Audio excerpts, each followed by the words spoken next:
સમાચાર અરવલ્લીથી પ્રાપ્ત થઈ રહ્યા છે। અરવલ્લીના મોડાસાના ગ્રામ્ય પંથકમાં ધોધમાર વરસાદ। મોડાસાના સડોઈ ગામે ડુંગરના પાણી ગામમાં પહોંચ્યા। ડુંગરના પાણી પહોંચતા ગામમાં નદી વહેતી હોય તેવા દ્રશ્યો જોવા મળ્યા। વરસાદના પાણીથી અડધો અડધ વાહનો ડૂબી ગયા। દ્રશ્યો તમે જોઈ રહ્યા છો। મોડાસાના દ્રશ્યો છે જ્યાં સડોઈ ગામે ડુંગરના પાણી ગામમાં પ્રવેશ્યા અને જાણે તેજ નદીનો કોઈ પ્રવાહ વહેતો હોય ગામના રસ્તા ઉપરથી એવી રીતે વરસાદના પાણી ગામની વચ્ચોવચ્ચથી પસાર થઈ રહ્યા છે। પરિણામે આવ્યું કે જે નીચાણવાળા વિસ્તાર છે, રસ્તા છે, ત્યાં વાહનો અડધો અડધ ડૂબી ગયા। આ વિસ્તારમાં દૂર દૂર સુધી માત્ર અને માત્ર પાણી જ જોવા મળી રહ્યું છે। રસ્તા ક્યાંય જોવા નથી મળતા। હજી પણ વરસાદ વધશે તેવું હવામાન વિભાગનું અનુમાન છે। પણ મોડાસાના સડોઈ ગામે ડુંગરના પાણી ગામમાં પહોંચતા ગામમાં લોકો ઘરમાં પુરાઈ રહેવા માટે મજબૂર બન્યા છે, કેમ કે રસ્તા ઉપર તો જઈ શકાય એવી સ્થિતિ છે નહીં। રસ્તા ઉપર નદીની માફક પાણી વહેતા જોવા મળી રહ્યા છે। મુખ્ય રસ્તા ઉપર આ હાલત હોય તો જરા વિચાર કરો કે અંતરિયાળ વિસ્તારોના રસ્તાની શું અવદશા થઈ હશે। અરવલ્લીના માલપુર પંથકમાં પણ ધોધમાર વરસાદ છે, જેના કારણે બસ સ્ટેશન સામે દુકાનોમાં પાણી ભરાઈ ગયા। 2 ઇંચ વરસાદ વરસ્યો, જેમાં દુકાનોમાં પાણી ભરાઈ ગયા। દુકાનમાં પાણી ભરાઈ જતા સ્થાનિક વેપારીઓને ખૂબ હાલાકી થઈ। પાણી ભરાઈ જતા વેપારીઓમાં દોડધામ મચી ગઈ। પોતાનો સામાન નુકસાન ન પામે તે માટે તેને સુરક્ષિત જગ્યાએ ખસેડવામાં ભાગદોડ મચી ગઈ વેપારીઓની। 2 ઇંચ વરસાદ અહીંયા વરસ્યો, પણ જે નીચાણમાં આવતા રસ્તા છે, વિસ્તારો છે, ત્યાં ખૂબ પાણી ભરાઈ ગયા। દુકાનોમાં પાણી ભરાઈ જતા માલસામાનને પણ નુકસાન પહોંચ્યું હોઈ શકે છે। અરવલ્લીના મોડાસા માલપુર પંથકમાં હવે ધોધમાર વરસાદ શરૂ થયો છે અને તેના કારણે ઠેર ઠેર પાણી ભરાઈ જવાની પણ સ્થિતિ છે। રસ્તા ઉપર પણ ખૂબ પાણી ભરાઈ ગયા છે, જેના કારણે વાહન ચાલકોને મુશ્કેલીનો સામનો કરવો પડી રહ્યો છે। તો ગાંધીનગરમાં વરસાદની શરૂઆત અડાલજથી લઈ ગાંધીનગરના તમામ વિસ્તારોમાં વરસાદ। ગાંધીનગરમાં ધીમી ધારે વરસાદની શરૂઆત થઈ છે।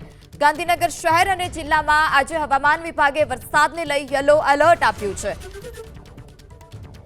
વધુ માહિતી સાથે સંવાદદાતા કલ્પેશ રાવલ ફોન લાઈનથી જોડાઈ ચૂક્યા છે। જી કલ્પેશ, વરસાદની શું સ્થિતિ ગાંધીનગરમાં?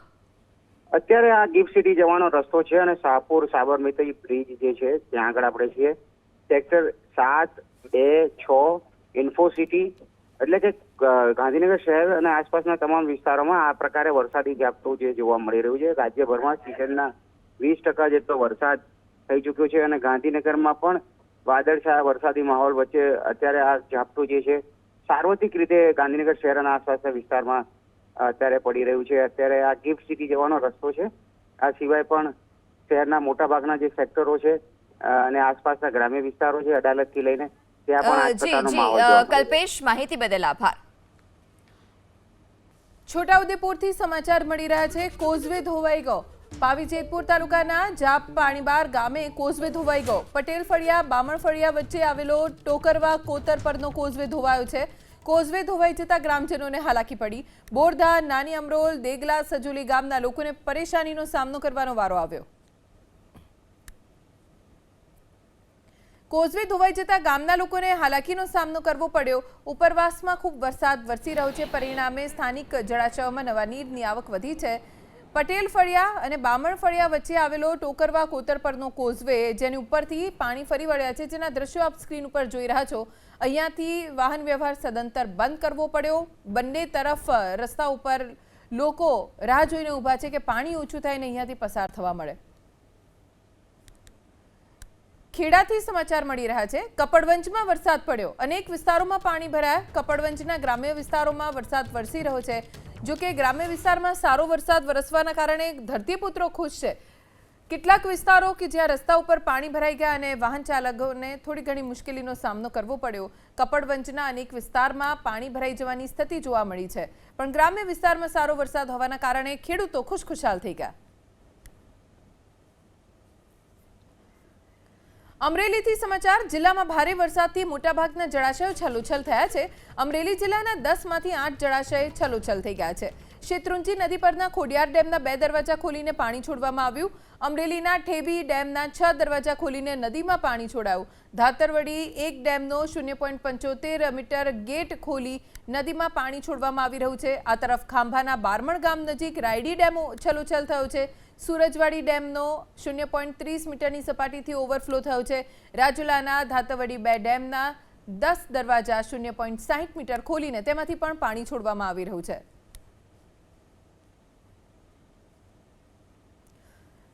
અમરેલીના ઉપરવાસમાં ભારે વરસાદથી ઠેબી ડેમ ઓવરફ્લો થયો. ઉપરવાસમાં વરસાદના કારણે ઠેબી ડેમમાં ભરપૂર પાણીની આવક થઈ.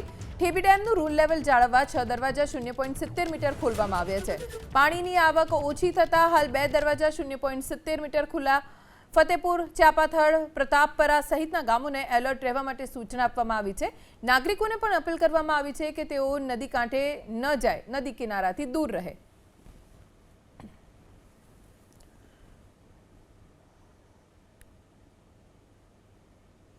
તો અમરેલીના લાઠી પંથકમાં ભારે વરસાદથી નદી 2 કાંઠે વહેતી જોવા મળી. ગાંગડીઓ નદી 2 કાંઠે વહેતી થતાં લોકોને એલર્ટ રહેવા માટે કહેવાયું છે. લીલિયાના ભેંસાણ ગામમાં નદીના પાણી ઘૂસી ગયા. ભેંસાણના નીચાણવાળા વિસ્તારમાં પાણી ભરાઈ ગયા છે. ભેંસાણ તાલુકાના 10 થી 15 ઘરમાં પાણી ઘૂસી ગયા છે. જોકે તમામ લોકો સુરક્ષિત છે, પણ ઘરમાં ઘરવખરીને નુકસાન થયું છે. ઘરવખરી પલળી જતા નુકસાન થયું છે. અમરેલીની ગાંગડિયા નદીમાં પૂર આવતા સ્ટેટ હાઈવે બંધ થઈ ગયો. ગારિયાધાર અમરેલી સ્ટેટ હાઈવે ઉપર ગાંગડિયા નદીના પાણી ફરી વળ્યા. પરિણામે નાની લીલિયા ચોકડી અને ક્રાંકજ ગામ વચ્ચે રોડ પર પાણી ફરી વળતા બંધ કરવો પડ્યો. ગાંગડીયો નદીના પાણી હજારો વીઘા જમીનમાં ફરી વળ્યા છે, જેના કારણે રસ્તો સાવ બંધ થઈ ગયો છે. રસ્તો દેખાઈ જ નથી રહ્યો. ક્યાં જળ છે અને ક્યાં જમીન છે તે અંદાજો પણ લગાવવો મુશ્કેલ છે.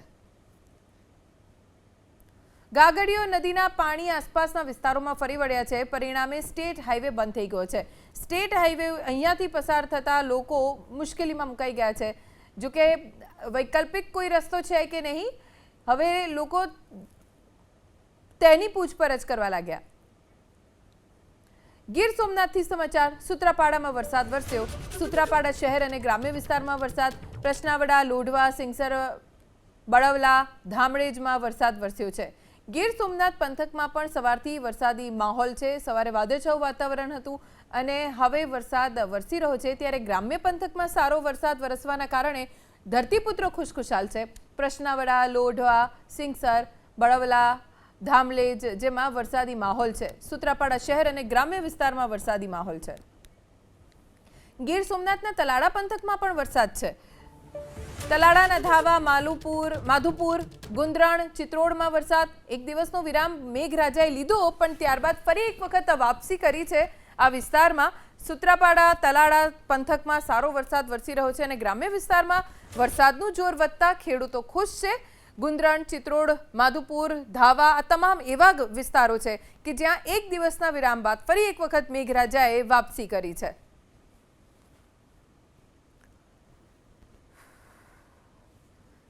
ગીર સોમનાથના અલગ અલગ વિસ્તારોમાં વરસાદ વરસ્યો. જો કે કેટલાક વિસ્તારોમાં હજી પણ આતુરતાપૂર્વક રાહ જોવાઈ રહી છે, કેમ કે અનેક એવા સૌરાષ્ટ્રના વિસ્તારો છે કે જે સાવ કોરા ધાકોર છે. ત્યાં એક ટીપું પણ વરસાદ નથી પડ્યો. વરસાદની એક ઘટ તમામ જગ્યાએ પૂરાય તેવી આશા ખેડૂતોને છે. તો બીજી તરફ ગીર સોમનાથના સૂત્રાપાડા, તલાડા પંથકમાં સારો વરસાદ વરસી રહ્યો છે. ભાવનગરથી સમાચાર. ઘોઘા તાલુકામાં ધોધમાર વરસાદથી નુકસાની. સાણોદરા, ભંડારિયા, તણસા સહિતના ગામોમાં ભારે વરસાદથી નુકસાન થયું છે. ભારે વરસાદથી સણોદરા ગામના નીચાણવાળા વિસ્તારોમાં નુકસાની થઈ છે. લોકોના ઘરમાં પાણી ઘૂસી જતા ઘરવખરી પલળી ગઈ છે. ખૂબ મુશ્કેલીનો સામનો હવે લોકોને કરવાનો વારો આવી શકે છે, કેમ કે પાણી જેટલા ભરાયેલા હતા કે તેમનો માલ સામાન પલળી ગયો છે. ઘરને પણ ખૂબ જ નુકસાન થયું છે. બહાર રાખવામાં આવેલી લારીઓ પણ પાણીમાં ડૂબી જવાથી નુકસાન થયું છે. સાણોદરા, ભંડારિયા, તણસા તમામ ગ્રામ્ય વિસ્તારો કે જ્યાં વરસાદ વરસ્યો અને પાણી ભરાયા, જેના કારણે ખૂબ નુકસાન થયું. ઘરને નુકસાન થયું છે, કેમ કે એટલા બધા પાણી ઘરમાં ભરાઈ ગયા હતા. માલ સામાન પલળી ગયો, જેના કારણે નુકસાન થયું છે. ઘર વખરીની સાથે સાથે અનાજ પણ પલળી ગયું.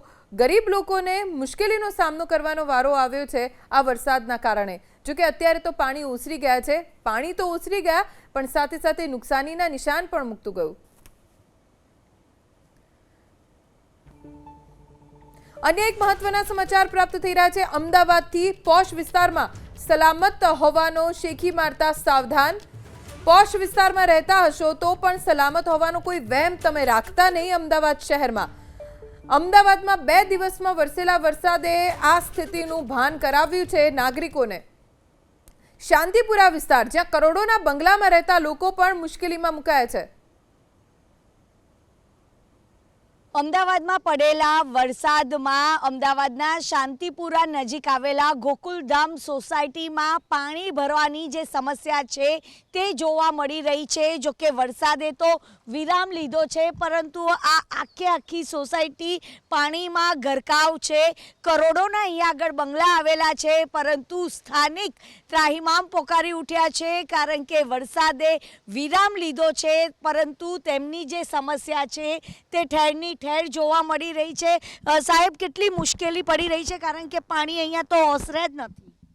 આનું પાણી ગટર બેક આવે છે, ઘરમાં પણ પાણી આવે છે અને કોટેક લોકોને ટ્રેક્ટરોમાં અવર જવર કરવી પડે છે. ગાડીઓ લઈ જવાની અંદર ગાડીઓ બંધ પડી જાય છે, નંબર પ્લેટો નીકળી જાય છે અને લોકો ઘરની બહાર નીકળી નથી શકતા. અને આ ગ્રામ પંચાયત વેરો લે છે તે છતાં પણ અહીંયા કોઈ કેર લેવાતી નથી. તો સરકારને કે ગુજરાત સરકાર હોય કે જે કંઈ કોર્પોરેશન હોય એ લોકોને નમ્ર વિનંતી છે કે આપ આટલી મહેનત કરીને આટલું બતાવી શકો છો પબ્લિકને તો આનો કોઈ રસ્તો જલ્દીથી નિકાલ આવે કારણ કે અહીંયા પોપ્યુલેશન બહુ છે. આખું ગોકુલધામનું કેમ્પસ જ છે. અહીંયા 12-14 સોસાયટીઓ આવેલી છે. આના હિસાબે ગટર બેગ બી બહુ આવે છે અને પાણી ચોખ્ખું આવતું નથી એમ. તો પ્લીઝ આનો કંઈ રસ્તો કરી આપણને. કેટલા મકાનો હશે અહીંયા આગળ? ને ઇન્ડિવિજ્યુઅલ સોસાયટીઓમાં દરેક સોસાયટીમાં 80 બંગલા છે. ઓછામાં ઓછી 12 સોસાયટી છે એટલે ઓછામાં ઓછા 500 બંગલા જેવા હોવા જોઈએ ગોકુલધામ કોમ્પ્લેક્સની અંદર. અહીંયા પાણી ભરાવાની સમસ્યા ઊભી થઈ છે. સ્થાનિકો અહીં આગળ ત્રાહિમામ પુકારી ઉઠ્યા છે. જોકે વરસાદે વિરામ લીધો છે પરંતુ આ જગ્યામાં હજુ સુધી પાણી ઓસર્યા નથી. લોકોને ભારે મુશ્કેલીનો જે સામનો છે તે કરવો પડી રહ્યો છે. કેમેરામેન મલય દવે સાથે રાજલ બારોટ, ABP અસ્મિતા, અમદાવાદ. અમદાવાદમાં પડેલા વરસાદે ઓરડા પ્રશાસનની પોલ ખોલી દીધી છે કારણ કે અત્યારે અમે લોકો આવી ગયા છે અમદાવાદના શાંતિપુરા પાસે આવેલા ગોકુલધામ સોસાયટીમાં. આપ જોઈ રહ્યા છો અહીંયા આગળ જળબંબાકાર જેવી પરિસ્થિતિનું નિર્માણ થયું છે. પાણી ગોઠણસમા ભરાઈ ગયા છે. જોકે અહીંયા આગળ અનેક એવી સોસાયટી આવી છે કે જે પાણીમાં ગરકાવ થઈ ગઈ છે અને અહીંના જે સ્થાનિકો છે કે જે હવે ત્રાહિમામ પોકારી ઉઠ્યા છે. આપની સાથે અહીંયા આગળ સ્થાનિક છે, તેમની સાથે વાત કરીશું. સર, એટલો વરસાદ હજુ સુધી પડ્યો નથી તેમ છતાં આ ગોકુલધામ પાણીમાં ગરકાવ જોવા મળી રહ્યો છે. મેડમ, દર 5 વર્ષની 2020 મને 2022માં અમે લોકો આવ્યા પણ મેં જેટલું સાંભળ્યું છે 2020થી આ પ્રોબ્લેમ છે. સન્ડેના ખાલી 2 કલાક વરસાદમાં આટલું પાણી થઈ ગયું છે અને એવરી યરની અમારી કોમન પ્રોબ્લેમ થઈ ગઈ છે. બહુ બધી વખત ઓડામાં નાખ્યા, મેસેજીસ નાખ્યા, રિક્વેસ્ટ નાખી, બટ આ એવરી યરની સેમ સિચ્યુએશન છે. હવે ઓડાએ અપ્રૂવ કર્યો તો પ્લાન બધું થઈ ગયું હતું, એના છતાં આ દર વર્ષની પ્રોબ્લેમ છે. ફ્લેટ્સમાં રહીએ, છોકરાઓને ટ્રેક્ટર પર મૂકીને એવરી ટાઈમ જવું પડે છે અમારે. તો બહુ પ્રોબ્લેમ છે, બહુ ડિફિકલ્ટી છે. તો if government can look into it, કંઈ થઈ શકે તો. અહીંયા લોકો ઓફિસ જતા લોકો પણ અહીંયા નજરે પડી રહ્યા છે પણ ઘરની બહાર નીકળે તો કઈ રીતે નીકળે એ બી મોટો સવાલ. એક્ઝેક્ટલી દર 3 મહિના સુધી લગભગ આ પ્રોબ્લેમ થાય જ્યારે પાણી ભરાય છે. વોટર લેવલ એટલા ઇન્ક્રીઝ થઈ જાય કે 2 વ્હીલર 4 વ્હીલર કશું પણ નીકળી શકે એવી પોઝિશન નથી થતી. ઓડા પ્રશાસન પણ એવું દાવો કરતો હતો કે જ્યારે વરસાદ પડશે 4 કલાકની અંદર પાણી ઓસરી જશે પણ અહીંયા તો પરિસ્થિતિ અલગ જ જોવા મળી રહી છે. મેમ, ટીપી પણ આવી ગયું હતું 2023 ટીપીની પણ પરમિશન આવી હતી, એ છતાં પણ હજી હાલત આ જ છે. હાલત હજી એટલી જ ખરાબ છે. એવરી ટાઈમ આ પાણીમાંથી, ગંદા પાણીમાંથી વોક થ્રુ કરવું પડે છે અમારે. તો પોઝિશન બહુ ખરાબ છે મેમ. યસ. અહીંના રહેતા જે સ્થાનિકો છે કે જે હેરાન પરેશાન થઈ ગયા છે, 80થી પણ વધુ સોસાયટી અહીંયા ગોકુલધામની અંદર આવેલી છે કે જે વરસાદ પડતાની સાથે જ તમામ સોસાયટી છે કે જે પાણી ભરાઈ જતા હોવાના કારણે જે સ્થાનિકો છે તે હેરાન પરેશાન થઈ રહ્યા છે. કેમેરામેન મલય દવે સાથે રાજલ બારોટ, ABP અસ્મિતા, અમદાવાદ. સમાચાર સાબરકાંઠાથી. જિલ્લામાં વરસાદી માહોલ જોવા મળી રહ્યો છે. તલોદ અને હિંમતનગર તાલુકામાં વરસાદ પડ્યો. હિંમતનગરના ગાંભોઈ, રૂપાલ, વામોજમાં વરસાદ, બેરણા, આગિયોલ સહિતના ગ્રામ્ય વિસ્તારો જ્યાં સારો વરસાદ વરસી રહ્યો છે, જેના કારણે ખેડૂતો ખુશ જોવા મળી રહ્યા છે. વરસાદ વાવણી લાયક છે. ખેડૂતોએ વાવણી તો કરી લીધી છે, પણ હવે વરસાદ વરસવાના લીધે ખેડૂતોના પાકને જીવતદાન મળશે.